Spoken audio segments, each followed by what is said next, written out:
Smart 24, driving business.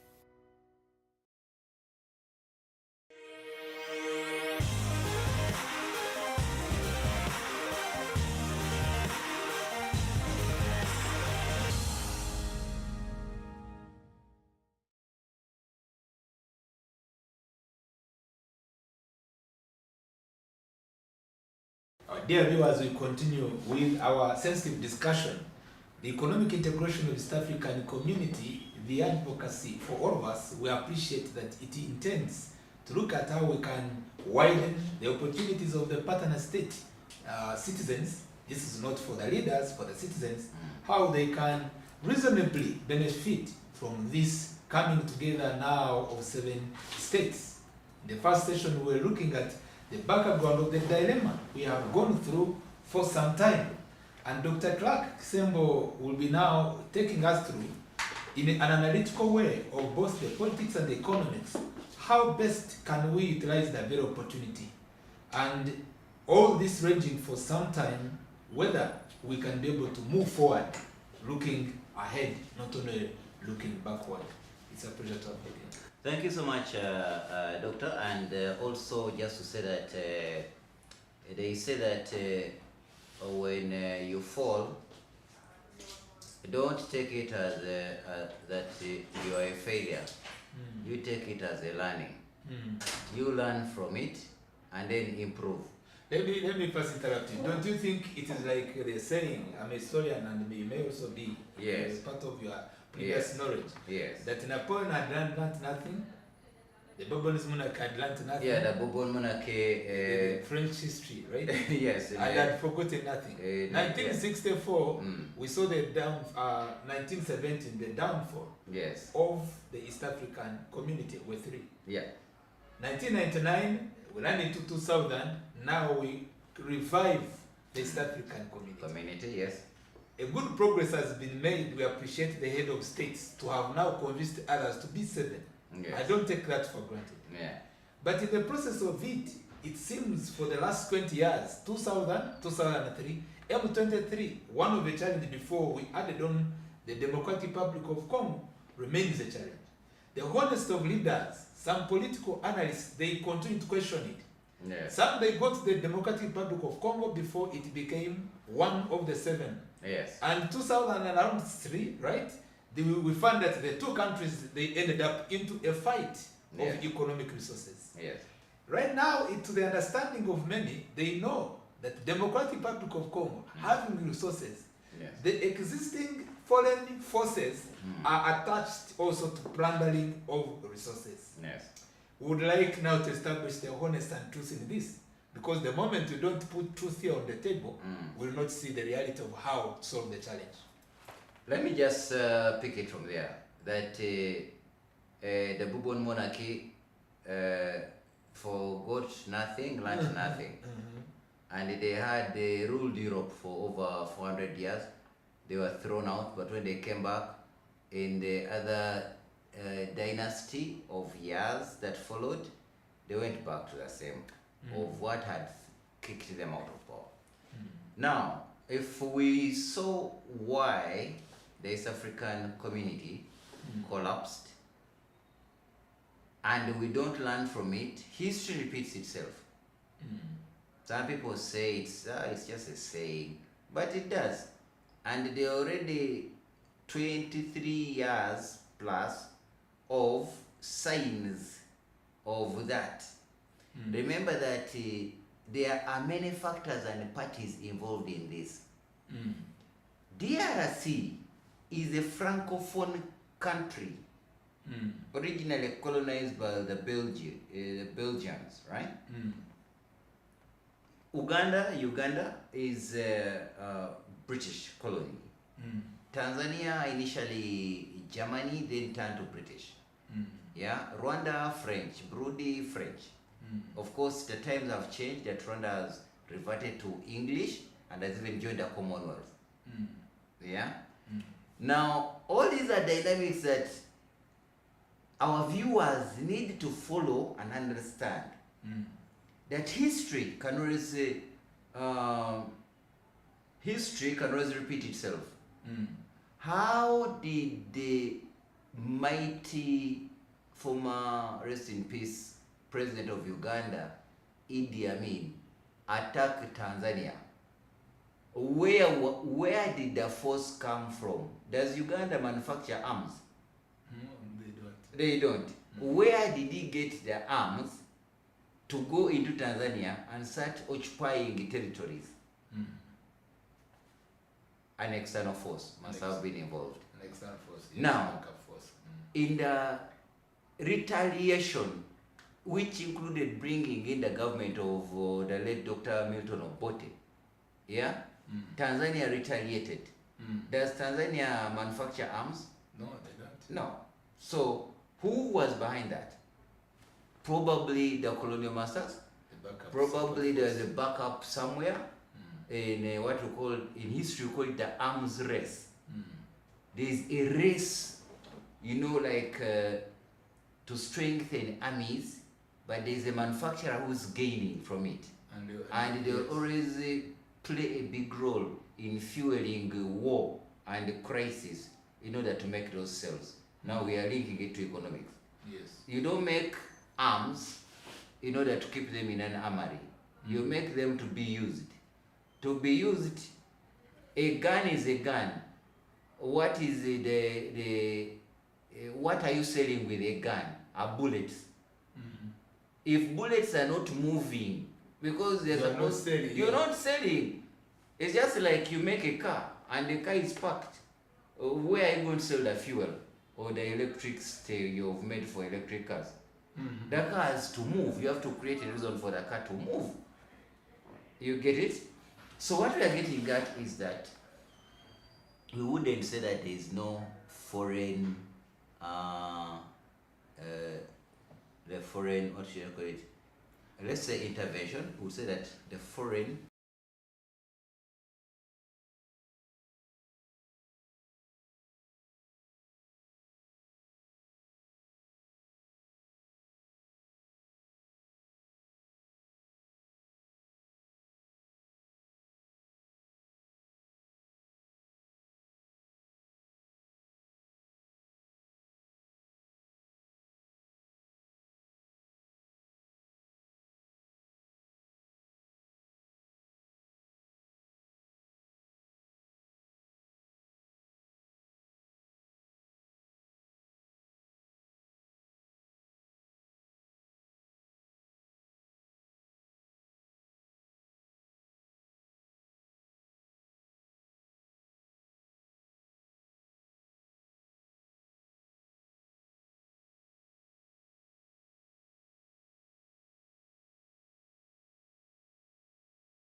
what? How is somebody from Germany going to come or America and like you? You think they love you so much? I went, let me tell you something. And I think you've even invoked some history. I went to sit for, I got a contract with a certain entity which is so much on the African continent, delivering programs in education, in agriculture, ICT, and so many other things. My company got a contract with this entity, and we were misled as much as we tried to tell our Ugandan brothers and sisters who are managers, that we as consultants, as technical persons, this is not the way to get the needed results. They insisted, Ugandan brothers and sisters, we are the managers, we gave you the contract, you have to follow what we think that the people abroad there are financing for. We were technical people. I told him that you write a disclaimer that you're writing this, that we gave this company a contract, they followed in the inception our guidance, but they had highlighted such challenges that will come by. We did a contract. During the presentation of findings, one of a very intelligent, also African, but from another country, asked, how does a high-level firm present this at a very high-level setting? None of the Ugandans managers came out to say that, no, we were the ones who guided them that way. The Ethiopian, I'll say it, country head, told me he's a country head of a program in Uganda. I'm seated in this room. Yeah, I have taken it upon to help my country directors. Let me do the presentation because of the high level people seated in it. A country director who is managing some donor money tells me, a private sector self-made billionaire, that do you think we love you so much that we gave you this contract? That's an Ethiopian. The Ethiopian. So what did it imply? What it implied, that one, Africans, stop undermining yourselves or ourselves. You should stop undermining ourselves. Yes. But again, don't think because of donations and aid that they love you so much. No, there's an agenda behind it. There's always a trade-off. No one, and trust me, doctor, no one sells a product to make a loss. No donor. How many donors have you said, here is the money, get your country director, chief of party, what, to run the money, send us reports. They'll bring their people. And you think the scale of salaries is far higher between a chief of party who's a foreigner and a deputy chief of party. But let us leave that Let's alone. come back to this. Let us get back to the subject. Now this subject, I would like to tell you that there is a lot of foreign meddling as mediators in African issues, as if Africans can't find solutions for themselves. But Africans also have to understand that I don't have to be your enemy or your friend in order to find a solution for the people that we are leading. When I was in secondary school, there's a song we used to sing. I would not sing it, but it was a commanding song, and the appealing song, rather, not commanding, appealing song, that you must live in peace and harmony, loving one another, forgiving one another.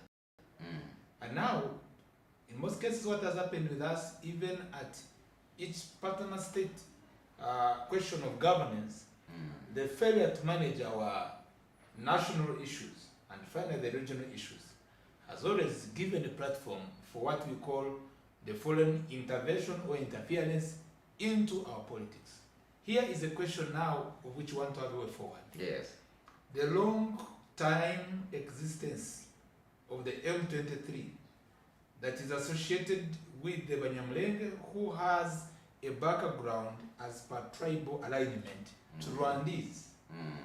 And also the existence of what is referred as a rebel misfit. In this way, whether we say they went for an asylum, right? And whether maybe they migrated in the process of the conflict to Chapel because they went away. But in the whole process of it all, what we were talking about that you stated, the need for reconciliation, who is going to bring this right, true reconciliation to the table? Truth, peace, justice, and reconciliation is one of the objectives of integration and cooperation within the East African community.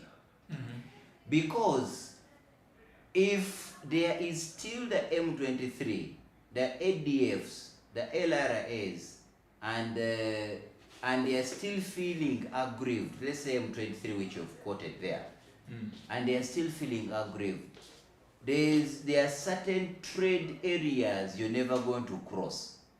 They'll either tax you very heavily to cross, or they'll always attack what we used to call historically the caravans, now maybe the trailers, and with train network coming up, maybe the trains. You get it? So now, having said that, yes, what should we do? Because we want to have reliable regional economic what integration. we should do is identifying and sitting at the table, not to say that, oh, regional integration and cooperation, people juggle it up in whatever interests them, but it has to be broken down. Economic integration, political integration, legal integration, and so many others, right? So you need to address one in order to succeed on the other. There is no way you're going to succeed in the economic integration without addressing the political integration. Political integration means what? You're coming into the East African community. Have you made peace with all those who are outside, whom you're calling your enemies? So if not, and they are going to be a problem to the community because now we follow in it as one, then we bring them to the table and say, come with it, we must see peace. M23, Rwanda government, we need to figure out a solution. What is that problem that you have that we need to sort out? Uganda ADF, we need to sort out those issues. So, Republic of Southern Sudan, I was part of the people who participated in the CPA, Doctor. The CPA? Comprehensive Peace Agreement. Of 2005. Southern Sudan. Southern Sudan, 2005. The process towards seceding and becoming a republic Of Southern Sudan. Remember, I served in Sudan under 3 governments. Oh. The government, the overall government of Sudan, GOS, GOS, there was a government of national unity, northern and southern. There was a government of South Sudan. I stayed in that place. I was working across, mediating across those places. And when you're reporting to 3 seeming institutions, Bashir, Salva Kiir, you're in the middle here trying to figure out their representatives, and then you come up with a comprehensive peace agreement with countries like Kenya, presidents coming on board, Excellency here, and then they say this document is the milestone document for Sudan, Southern Sudanese people. A comprehensive peace agreement, no more hostilities, and we all went and sat in these chairs and felt that we had reached a big milestone. Don't you think you achieved there indeed a big milestone? Because it was a big milestone that was later abused. That we forgot the one thing that was so pertinent is that breaking away from the government of the late Bashir, is the late, has he passed on or what? Okay, say the government of Sudan, to now start the process towards the Republic of South Sudan, address the issue of ethnicity also and in the south, because the reason why this South was handled as one, Was it on ethnicity so religious? religious, ethnicity, all those. But remember that the South Christians were one block against the Northern Islam. Yes. Now Islam is out. What happens to this Christianity when everybody is rushing for power and they are dominant tribes? The Nueres, you know, all these. When you go to Southern Sudan, you can just be like, okay, this is the reality of what I've always heard. There are big tribes who are dominant. There are very small ones who feel oppressed. So those fights keep in. Who should be leader, who should be president, who should be what. Many times they've made up and broken up, made up and broken up. But back to the East African community, when Southern Sudan, the Republic, comes in, D.R.C, Uganda, Rwanda should first sort out themselves as far as they are also this ping pong is concerned. Yes. Like Uganda now they've closed the border and everything and all that. They have gone to D.R.C in the interest of like pursuing forces that are posing a threat to the sovereign borders of a state. Then how did they end up clashing? Rwanda, Uganda, they clashed. Yes, the Kisangani. Yeah, they clashed. Kisangani clashed. Yeah, they clashed. Ugandan army, Rwandese army clashed. Don't you think it was a dishonesty which I was talking about? Some people to go, the commanders of these armies, both sides, are not blaming one side to tell Ugandans, and we put in money, the taxpayers' money, that they are going to secure our peace in the Democratic Republic of Congo. But to hear the outcome and the evidence point of view, to realize that it was much more of plundering resources, of which some of our very Ugandan UPDF officials they were incriminated into those reports. Yeah. The report is very clear, especially through the courts of laws. ICJ and it leaves us up today being critical to seek, much more truth, whether the realization of the integration, if there is no honest and peace, whether it will be realized. That's one question for you. Yeah.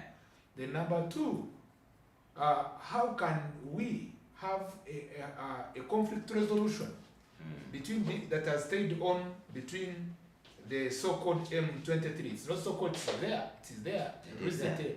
Recently, there is one whether on Twitter, and I will not mention two names, who said, no, those are our brothers. They got Rwanda, the Republic of Rwanda, said, no, these are our people. And which is not bad, because here, even in Uganda, we know, we have the Rwandese is part of our tribe. Yeah. As per our constitution and by establishments. Equally, I don't know what continues to make it difficult for the government, the Democratic Republic of Congo, to recognize the existence of the tribe of the Rwandese as they do, either direct or indirectly, and finally harmonize the existence of the M23, who should now not be called M23, they called the peaceful Wanyamulenge. How can we resolve that conflict as we go for the economic now building? As we go for the economic rebuilding. Yes. So I would say that Uganda clashing with Rwanda, of course, we shall go by the alibi that it was in the interest of the sovereignty of the state and protecting Ugandans or Rwandese, each giving that, but also discovery that they could actually make a kill on resources. It's everywhere, even in the documented. The gold, the timber. I think, I don't know, about 260 billion worth of dollars which Uganda was sold to pay. I don't know how much they've paid, but I think the last I had was about 210 billion shillings. on from the 260 billion dollars. What is 210 billion shillings on 260 billion dollars? Let's first leave that alone. People Yes. will ponder on that. Some of these topics, some of these we shall leave to our audience to ponder and think through, and maybe when we get back, they'll be more participative. But to say the final on that, Yeah, to resolve. to reach a resolve, is that as we welcome D.R.C, welcome the Republic of Southern Sudan, Rwanda is there, Burundi is there, Tanzania, Kenya. Remember, Tanzania also had a problem. It was the one country that you had to tie a rope to pull it into the East African community. It is now that there is this Madame Salou that they are beginning to be more agile. I thought Magufuli was good. Oh my God, he was so good a president, but probably a very deep thinker for the East African community to happen at the pace at which it needed to happen. Okay. You know, we doctors, He was skeptical. we think through and dissect a lot, but we shall say that maybe when we come to the next session, Yes. I'll pick it up from there, give a brief on the solutions, Yes. then we go into economic development, which can be managed alongside the whole peace and reconciliation. Thank you until we come back.